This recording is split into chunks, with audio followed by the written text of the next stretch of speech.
Hi. Welcome to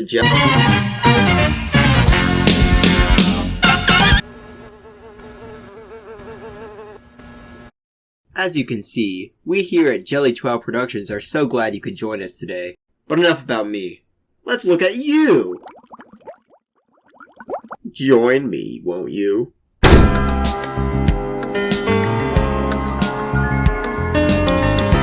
Wow. Look at all your smiling faces, your unique colors, your orifices. All of you responded to the prompt. What is your seemingly excellent game show idea, and how does it bankrupt your production company? Out of you 64, 6, the top 10%, will prize, and 12, the bottom 20%, will be eliminated based on viewer votes. First of all, I'd like to give a huge shout out to our patriotic super voters. Batcat, Best KP, Dragon, Fatty Building Man, Gotcha Life Cringe, Jugger, Koopa472, D-Dawsome, Nerd Pig, and the great horror known as Jolene. These brave souls went above and beyond the call of duty to rank every single response from this round, and for that, I am eternally grateful. Anyway, it's time for our first event of the night. Who's on top? Who's on top? Thank you, Mr. JellyFish2. You're welcome, Mr. JellyFish2. It's time to reveal which competitors were on top of their game this round and reward them accordingly. Excellent idea, Sir William James Squirmlington III. For one, you win the classic TWOW Piece de Resistance, a double response prize, or DRP for short. This allows you to submit not one, but 2 responses to the following round, and only the better scoring one will count. This gives you an extra safety net in case you totally bomb in one response. But that's not all. You see, here at JellyTWOW, we like to go above and beyond. That's why you and no guest will win a one-way trip to the balcony. Enjoy a front row seat to the receptacle of slain contestants and a luxury resort packed full of TWOWers' favorite delicacy, wisdom and cocaine. Without further ado, let's reveal the champions of JellyTWOW Round 1. In 6th place, our lowest scoring prizer, who could be considered the worst of the best, is JenYH, who scored 76.35% with their response. Contestants are force-fed pineapples. Corporate's liability fees exceed everyone's expectations. Congratulations, Chen, for just barely scraping into prizing. Perhaps your specificity regarding food appealed to voters. In 5th place, we have the contestant with the response with perhaps the most disastrous outcome of the top 6, Mystery Bowling. With their response, timed skyscraper building competitions. Contestants rushing leads to skyscrapers collapsing. They earned a 78.73% score. Not only would this game show idea certainly bankrupt your company, it would likely result in jail time for all parties involved.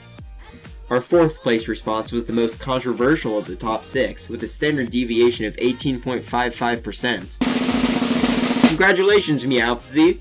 Your response, electric answer buzzers. Contestants bear shocking results, receiving multiple lawsuits, earned a 79.70% score. This was a solid response all around. I think voters appreciated the simplicity of your idea, turning a common game show accessory into a dangerous weapon. The 3rd place response is very boring.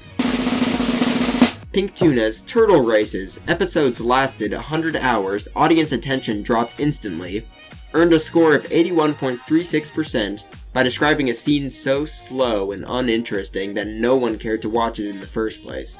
Although many responses declared bankruptcy because of low viewership, Pink Tuna had the best of that bunch for sure. In 2nd, we have a response that was on top for much of the early voting period. With a score of 81.40%, congratulations, Horn! Your response, Country Feud, fitting entire populations on stage entails ridiculous rental fees, was good enough to earn you a DRP. Pitting countries against each other would not only ridiculously inflate spending on facilities, but it could also contribute to international conflict. And now, at last, finally, the champion, in first place of round 1 of season 1 of JellyTWOW with a score of 85.55% and a standard deviation of 7.30%. This contestant is rather good at writing responses in 10 words or less, and this contestant happens to be Marbleside. Congratulations, Marbleside. Your response: skydiving darts requires accuracy. Unfortunately, the camera crew forgot parachutes was unequivocally the best response of the round.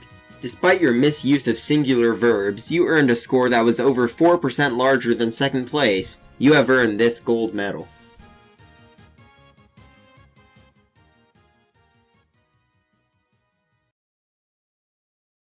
Alright, have fun up there. Now that we're done with the prizers, it's time to find out the placements of non-prizers. And you know what that means.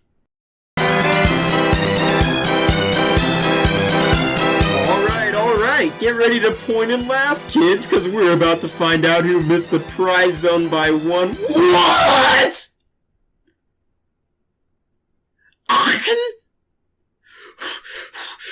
This was the best response of the round. I'm revoking everyone's voting license. Whatever, just take the prize cut, clown nose, and leave. It's now time to reveal the mid-packers.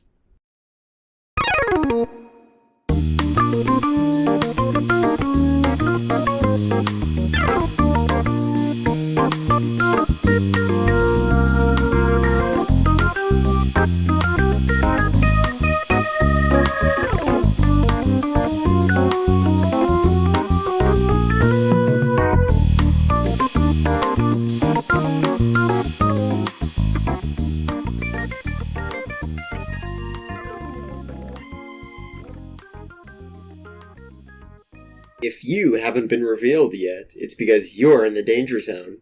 And that means you have to face...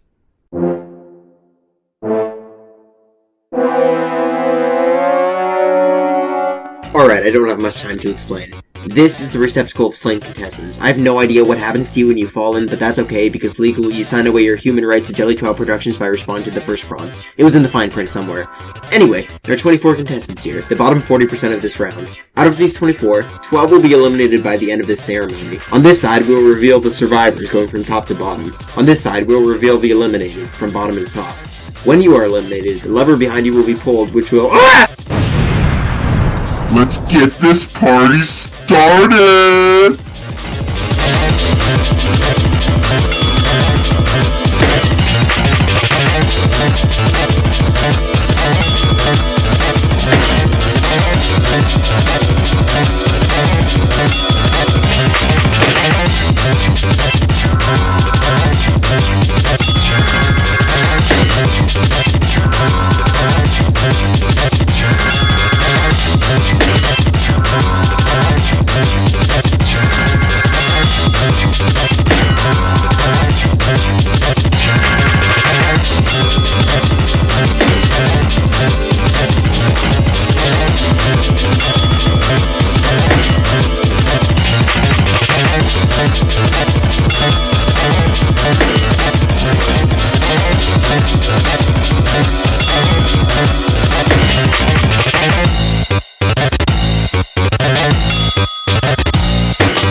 Sigh.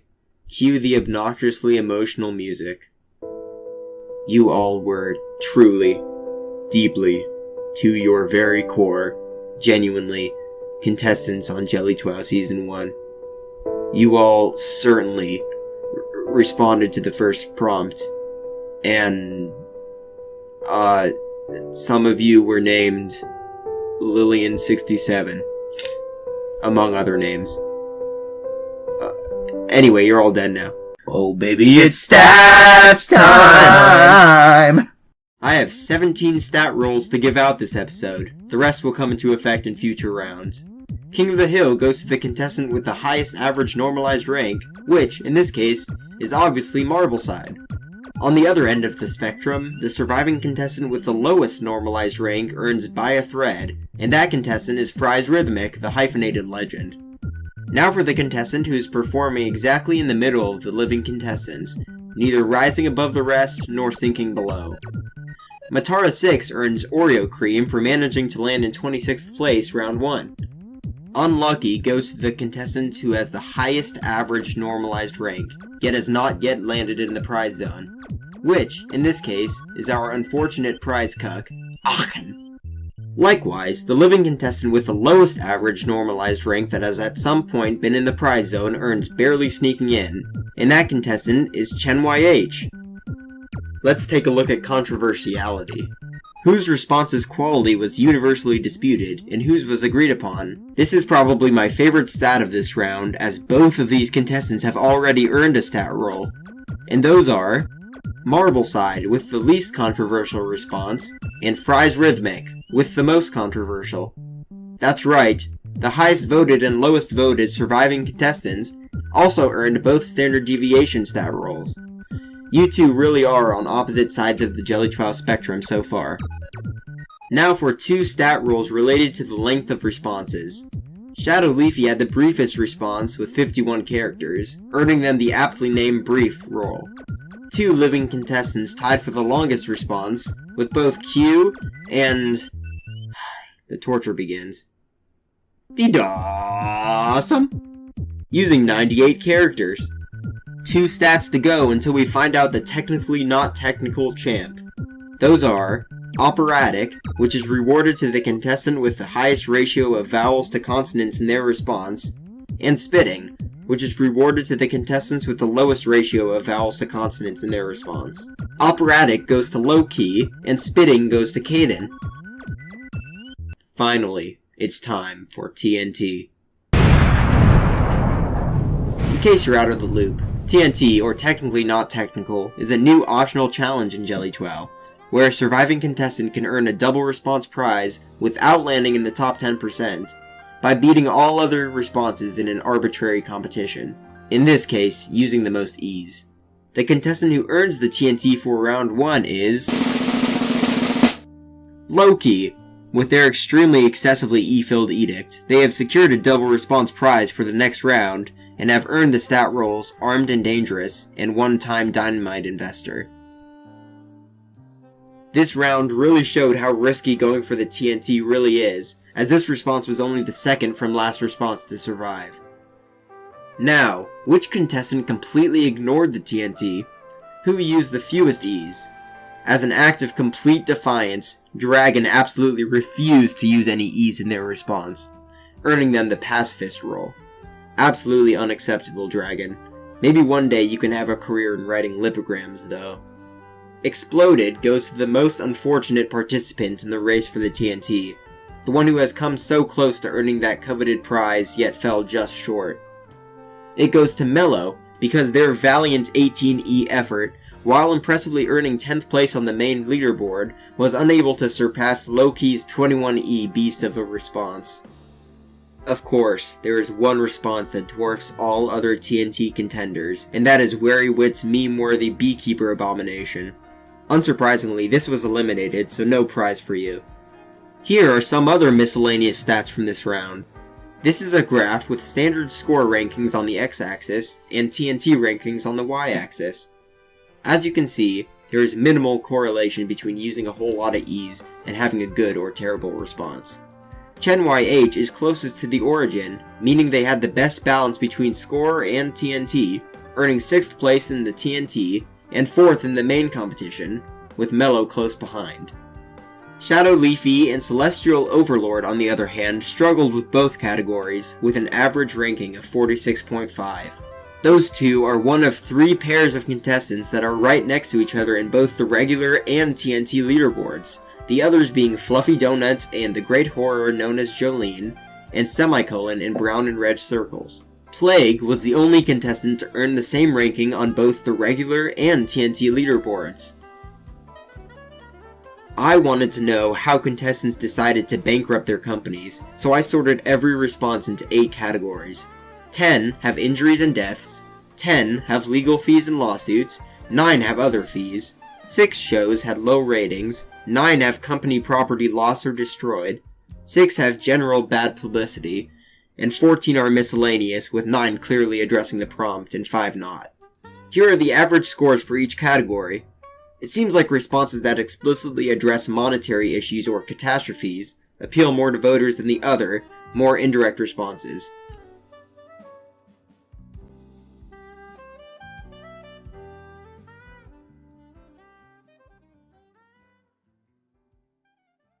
And that's all for the stats. There are no other stats. Video over. There's nothing else to see. Wait! Gosh. What about me? Randy's favorite is a stat roll given to the contestant with the most R's, A's, N's, D's, and Y's on average in their responses. Round 1's Randy's favorite is... Give me that! Marble side! Okay, Randy, have fun over there. Wait a second. Marble, you not only won the round, but you also became Randy's favorite. Randy, are you stacking the ballot? No! Sure. I guess that also means that Marble Side, with 3 stat rolls, has the most stat rolls of the round, earning them the one more can't hurt roll. I've got my eye on you, Marble Side. You better not be colluding with Randy over there. Well, that about covers stats. Now for the most artistic event.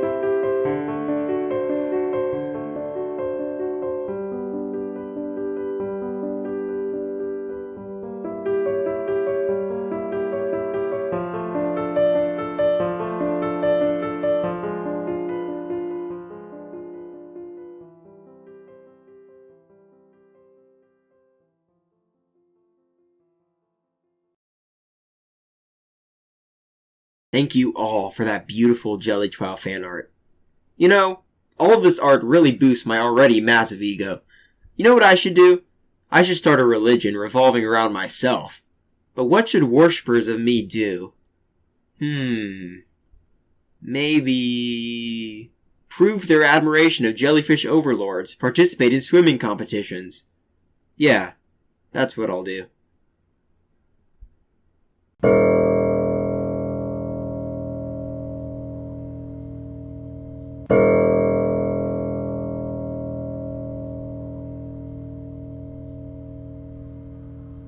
Okay, bye!